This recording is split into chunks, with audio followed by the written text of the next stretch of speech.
Começa agora mais uma edição do podcast Justiça em Foco. Por aqui você fica por dentro de todos os seus direitos e entende como funcionam os seus direitos de uma maneira simples e fácil. E se você quiser ficar atualizado, acompanhar todas as notícias do Poder Judiciário, acesse o nosso site. Por aqui você tem acesso a todas as notícias de tudo o que acontece em tempo real. E hoje a nossa edição do nosso podcast tem uma figura muito importante do âmbito internacional. É o Caio Rocha, que atualmente é consultor internacional do ICA. Bom, seja bem-vindo, Caio. Conta pra gente como que é essa sua relação com o ICA. Faz um pouquinho do seu portfólio, se apresente aí para os nossos internautas.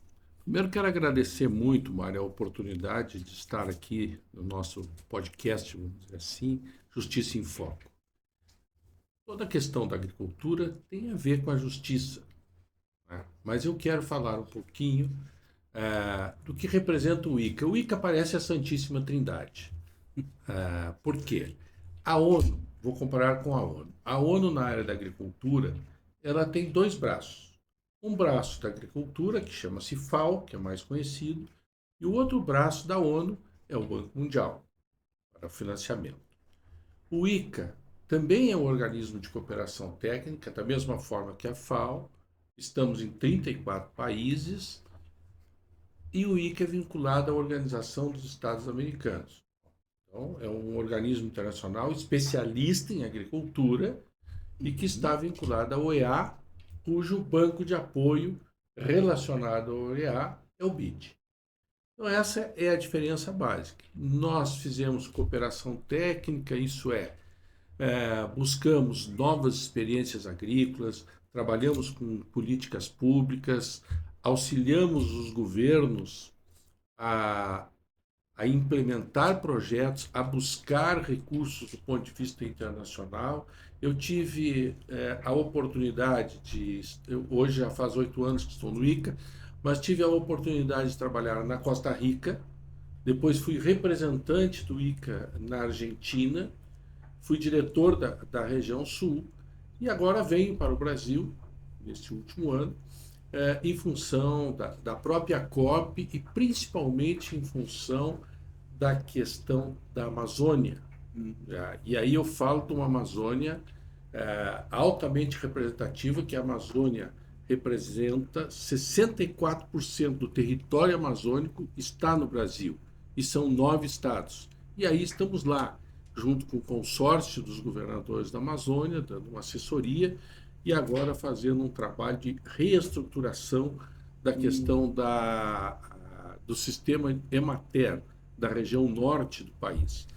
Então, entre essas e outras tantas atividades no processo agrícola, a gente vem trabalhando com cooperação técnica, Mário. Interessante. Ou seja, é muita coisa, né?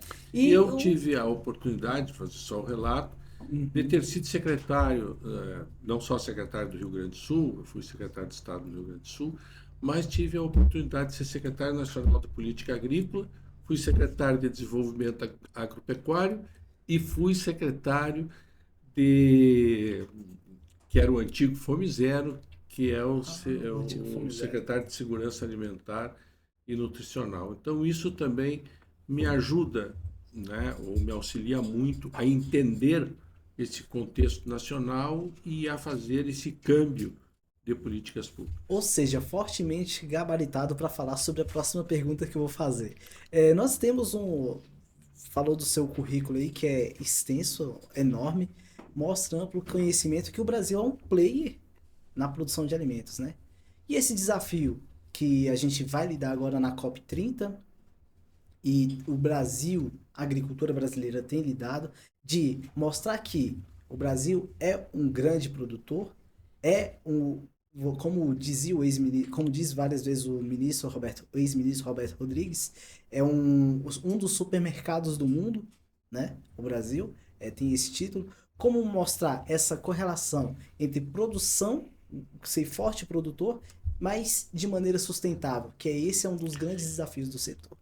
Primeiro, eu quero registrar que a COP, ocorrendo no Brasil e ocorrendo na Amazônia, ela passa a ter um fundamento muito grande, não só para o mundo, mas principalmente para nós brasileiros. Primeira questão da tecnologia brasileira.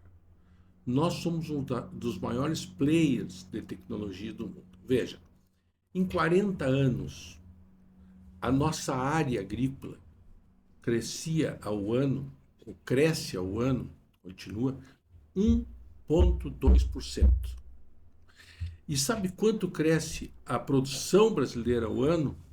A uma média de 8% nos últimos 40 anos. Então, isto representa que nós temos uma tecnologia muito forte, uma tecnologia de ponta.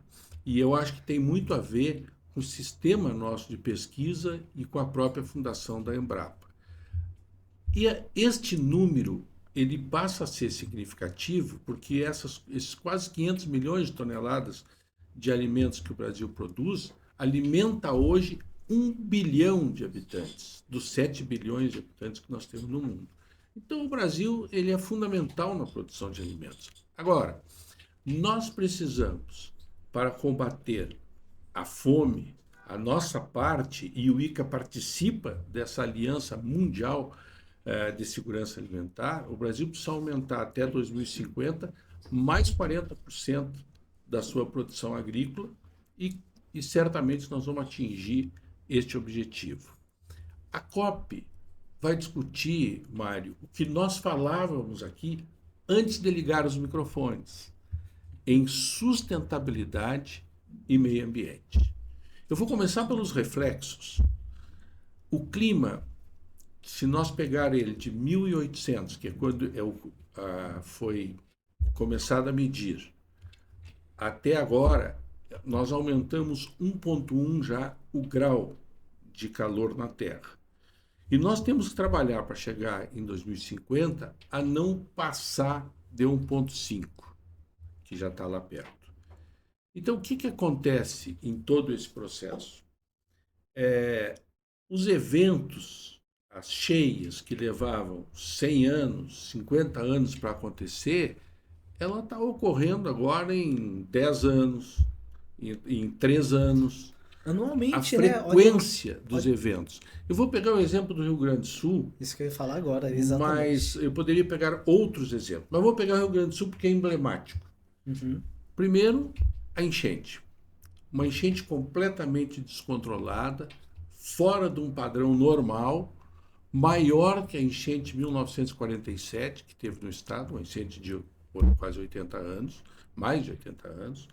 E a outra questão é a estiagem. Em 5 safras, o Rio Grande do Sul teve 3 estiagens. Desde 2020, eu tenho acompanhado que anualmente tem essa preocupação dos produtores relatando ou escassez hídrica ou excesso de chuva. Isso impacta que o Rio Grande do Sul é um dos maiores, o senhor que já foi secretário de lá, você vai saber dizer melhor, é um dos maiores destaques no segmento agropecuário, né? E é uma agricultura que tem agregação de valor, tem muita agroindústria, mas a cheia levou 200 agroindústrias. Agora, nós também temos um problema tecnológico. O Rio Grande do Sul planta 20 milhões de hectares, 22 milhões de hectares no verão, e no inverno nós plantamos 1/3 disso, ou seja, menos de 7 milhões de hectares. Uma terra que não tem a rotação no inverno, que não tem uma raiz para formar a questão dessa saúde do solo, ela é uma terra que, quando chove, ela escorre mais fácil. Então, esse é um problema. A Embrapa tem um estudo já trabalhando nisso, que faz com que possa se aumentar as culturas de inverno para que a gente possa ter, principalmente na questão da estiagem, uma permanência maior de produção. Uma soja na estiagem total, 40 dias sem chuva, ela vai te dar 18 sacos por hectare. Uma boa soja vai te dar 60, mas uma soja com práticas conservacionistas, mesmo com a seca, tu vai ter 48 sacos por hectare. Esse é um número e é um exemplo que é altamente significativo como a importância que tem a questão das práticas de conservação do solo. Veja, eu vou te dar um número aqui que não é brasileiro. Nós pegamos, o ICA fez uma revisão bibliográfica de 13 mil trabalhos científicos das Américas, ou seja, América Latina e Caribe, sobre a questão de mudanças climáticas. Desses 13 mil trabalhos, somente 1.200, isso dá em torno de 9%, falavam da questão do carbono, que se fala tanto hoje, que é sequestro de carbono. Sequestro de carbono, 1.200 trabalhos de 13 mil, mas ainda 4%, que é 580 trabalhos, falavam que eles fizeram um estudo de 0 a 30 centímetros, que é o recomendado pelo IPCC, lá pela ONU, pelos cientistas da ONU. Né?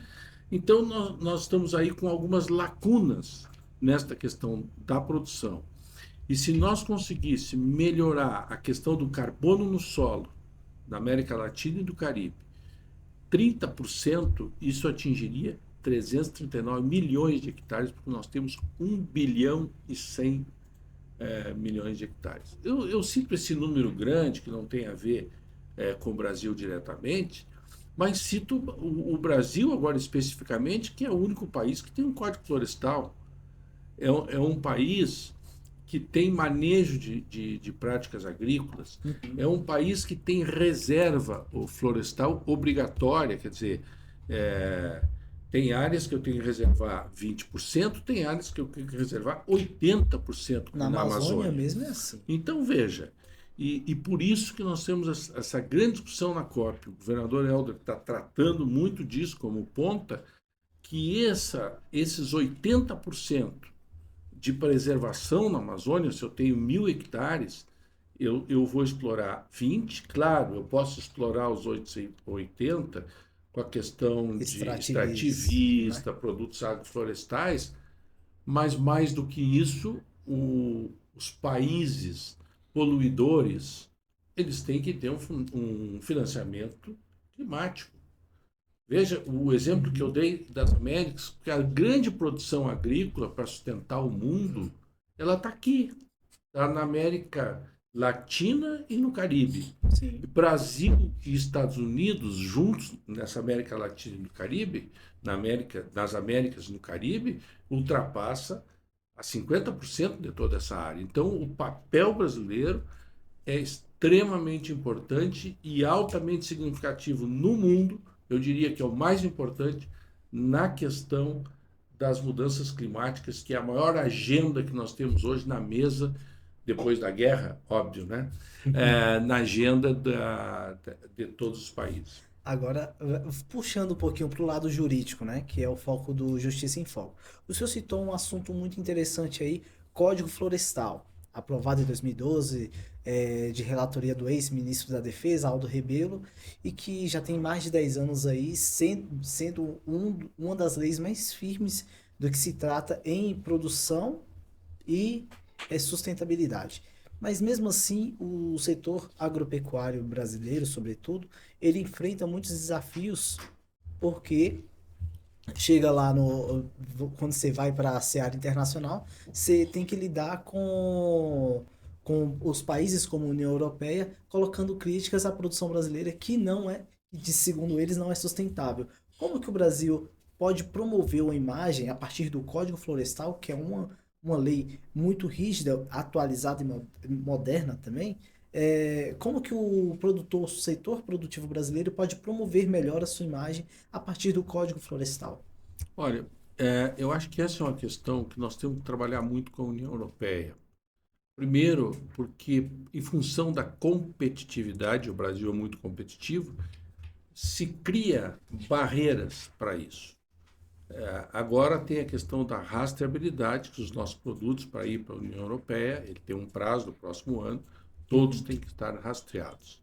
Isso aí, a Carlos já está nesse processo, que é exportada, e outros produtos. E o Código Florestal, ele veio a organizar não só a questão da preservação ambiental, mas também a questão das unidades produtivas. porque tu tem o cadastro ambiental rural, que nós estamos muito atrasados hoje no Brasil. Tu vai olhar uma área, às vezes há uma sobreposição de áreas em cima disso.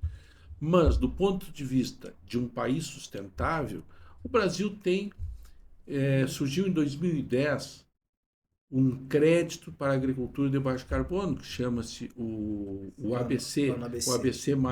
O ABC+, é inédito. Ele tem um outro financiamento que chama-se Renovagro, que também é uma taxa subsidiada para financiar as estruturas, para financiar os cultivos daquilo que vai melhorar o carbono no solo ou melhorar a questão das mudanças climáticas. Nós temos muito que mostrar. O Brasil tem muito que mostrar em tecnologia. O Brasil, principalmente sustentabilidade, nós temos muitas coisas a mostrar. Veja, se fala tanto na questão das mudanças climáticas, a Alemanha voltou a utilizar a usina a carvão. Nós temos aqui 80% da produção de energia é sustentável no Brasil, se nós for olhar a questão da energia.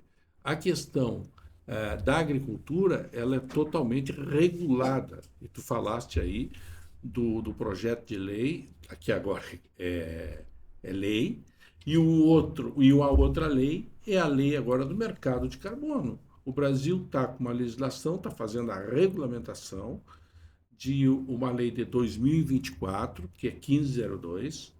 Esse eu acho o que número da lei mas eu acho que é assim, e que faz com que regula todo o sistema de como o Brasil vai manejar a questão do mercado de carbono. Então, o credenciamento das certificadoras, o Brasil vai ter certificadoras credenciadas. E se tu faz o mercado de carbono pela certificação de uma certificadora credenciada, tu pode vender no mercado internacional, onde hoje nós só estamos no mercado voluntário. E o produtor pode receber por isso. Aproveitando sobre o mercado de carbono, que foi uma lei aprovada pelo Congresso e agora precisa de ter uma regulamentação. São diversos os setores que participam, se eu não me engano, o setor agropecuário ele está como voluntário, ele não é obrigatório, alguma coisa desse tipo que tem que fazer a regulamentação ainda. Mas como o senhor que é o analista internacional do ICA, como que como que o Brasil se situa em comparação a outros países da América? Essa lei, ela coloca a produção agropecuária, o Brasil em um outro status, ele eleva a qualidade, vamos dizer, a produção agropecuária brasileira?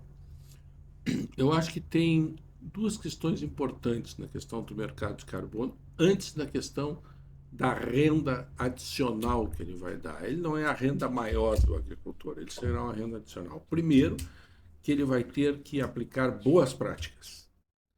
Vai ter que ter uma produção agrícola, tecnológica, com boa conservação.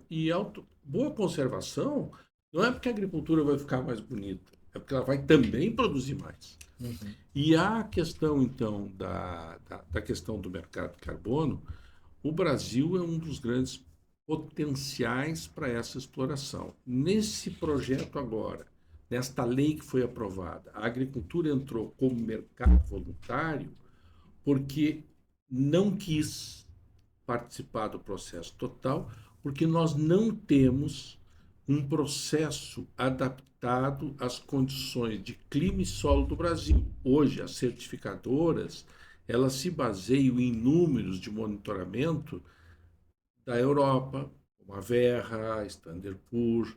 Então, foi uma decisão que a Frente Parlamentar entendeu que agora, depois da regulamentação, que fizerem um trabalho, a Embrapa está trabalhando muito nisso, com outras instituições, que vai dizer que esta calibração da questão do carbono é tida como solo brasileiro. Então vai ter o credenciamento das instituições. Agora tu falaste que a agricultura está no mercado voluntário. Uhum. Ok, e tá. Mas se for floresta, se for área indígena, eles estão dentro da questão do carbono regulado. A diferença de um carbono regulado para um carbono voluntário um vai valer $5 a tonelada e o outro vai valer de 20 a 30 dólares. Então tem um número significativo. O estado do Mato Grosso do Sul, através da Fundação Rabobank, junto com o governo do estado, está trabalhando com 800 agricultores pequenos da agricultura familiar, para organizar um trabalho de carbono zero. Isso é um processo que está em andamento, é importante. Eu acho que é o mais significativo que nós temos hoje no Brasil, mas nós temos também venda de carbono no Brasil. Tem projeto no Acre, tem projeto no Amazonas, eu conheço projeto Russas, projeto Rio Liberdade, bom, enfim, outros projetos. A gente vê, caminhando já para o nosso encerramento, que o nosso podcast, o assunto é muito bom, só que infelizmente o tempo é muito curto, né?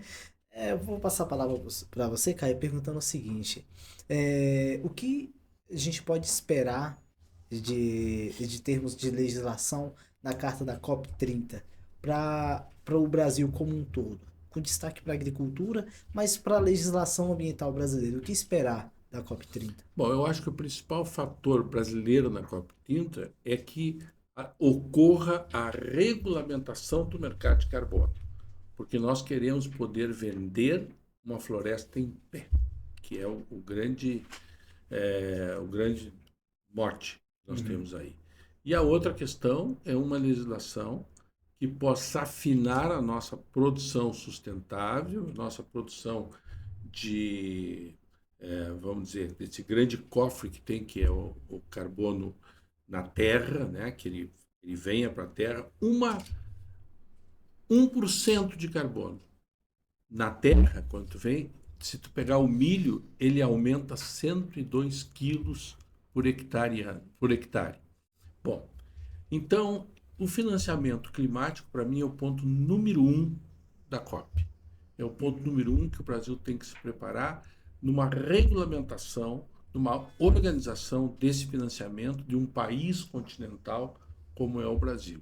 Eu acho que o financiamento climático e a regulação da nossa lei de crédito de carbono, elas são fundamentais ao sair lá da COP. Até porque o financiamento climático está discutido. Em 2020 foi acertado $100 bilhões aos países em desenvolvimento, no caso do Brasil, e a gente está aguardando ainda esse recurso, né? Ô Caio, eu agradeço muito a sua atenção. Vou passar a palavra para você se despedir agora. Muito obrigado. Eu espero você aqui novamente para a gente conversar mais sobre esse assunto que é tão importante aí para o nosso Brasil. Muito obrigado pela sua participação. O agradecimento é meu, Mário. Muito obrigado a oportunidade de estar aqui no podcast da Revista em Foco, que eu sou um grande leitor dela, gosto muito. Eu estou sempre informado da questão da legislação da Justiça em Foco e quero também, Mário, agradecer a oportunidade de que a gente possa falar da agricultura neste podcast, que eu também sou um grande ouvinte. Então, muito obrigado, eu me encontro à disposição, não só eu, como o ICA, e eu acho que o Mário já conhece a agricultura mais que muito agrônomo, muito veterinário que está por aí. Muito obrigado, Caio, pela sua atenção. E você, se você quiser acompanhar mais e ter mais informações sobre o nosso podcast, acesse o nosso site. Eu fico por aqui e até a próxima.